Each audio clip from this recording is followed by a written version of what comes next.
राधे राधे। कैसे हैं आप सब। आज हम कार्तिक मास के 8वें अध्याय की कथा श्रवण करेंगे। 8वां अध्याय। नारद जी ने कहा, हे राजन, अब मैं कार्तिक मास के इस व्रत के उद्यापन की विधि बताता हूँ, ध्यान पूर्वक सुनिए। व्रती को चाहिए कि कार्तिक मास में शुक्ल पक्ष की चतुर्दशी को व्रत के संपूर्ण फल की प्राप्ति के लिए तथा विष्णु की प्रसन्नता के लिए उद्यापन करे।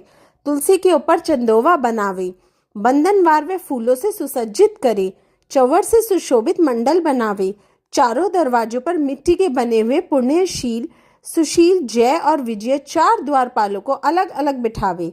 तुलसी की जड़ों में 4 रंगों द्वारा सर्वतोभद्र चक्कर बनावे।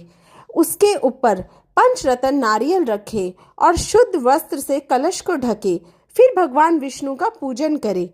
द्वादशी को भगवान विष्णु जागे थे, त्रयोदशी को देवताओं ने उनके दर्शन किए थे, चतुर्दशी को देवताओं ने उनका पूजन किया था, इसलिए भगवान विष्णु की उद्यापन की पूजा की जाती है।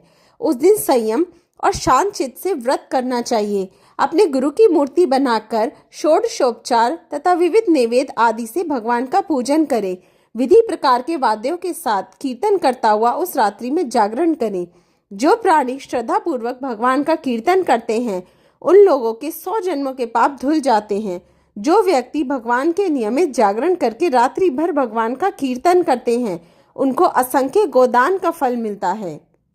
जो लोग भगवान की मूर्ति के सामने नृत्य गान करते हैं उनके अनेक जन्मों के एकत्रित पाप नष्ट हो जाते हैं। जो लोग भगवान के सम्मुख बैठकर कीर्तन करते हैं और वंशी आदि बजाकर भगवत भक्तों को प्रसन्न करता है और भक्ति से रात्रि भर जागरण करता है, उसे करोड़ों तीर्थ करने का फल मिलता है। पूर्णमासी को अपनी पत्नी सहित वेद पाठी ब्राह्मणों को या केवल एक ही श्रेष्ठ ब्राह्मण को उसकी पत्नी सहित बुलावे और उन्हें खीर आदि का मधुर भोजन करावे और यथाशक्ति दक्षिणा देवे, क्योंकि पूर्णमासी को ही भगवान ने अपने भक्तों को वरदान दिया था और मत्स्य रूप धारण किया था। अतएव उस दिन जो दान, हवन, जप आदि भगवान विष्णु के निमित्त किया जाता है वह अक्षय फल का देने वाला होता है। इसलिए व्रती 3 या 1 ब्राह्मण को सपत्नीक सामर्थ्य अनुसार भोजन करावे। उन ब्राह्मणों को अपनी सामर्थ्य के अनुसार दक्षिणा देकर प्रणाम करें। बाद में भगवान विष्णु की पूजा करके अन्य देवताओं तथा तुलसी व कपिला गाय का पूजन करें। व्रत की कथा सुनाने वाले गुरु व उपयुक्त ब्राह्मणों को वस्त्राभूषण आदि से पूजन करके उनसे क्षमा प्रार्थना करें। प्रार्थना के मंत्र का अर्थ यह है, आप सब लोगों की अनुकंपा से मुझ पर भगवान सदा प्रसन्न रहें। इस व्रत को करने से मेरे 7 जन्मों के लिए किए हुए पाप नष्ट हो जाएं और मेरी संतान चिरंजीवी हो। इस पूजा के द्वारा मेरी सभी इच्छाएं पूर्ण हो। मेरी मृत्यु के बाद मुझे अतिशय दुर्लभ विष्णु लोक प्राप्त हो।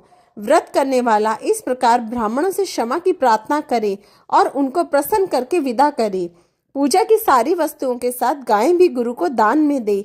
पश्चात घर वालों और मित्रों के साथ स्वयं भोजन करे। कार्तिक और माघ मास के उद्यापन के नियम इस प्रकार बतलाए हैं।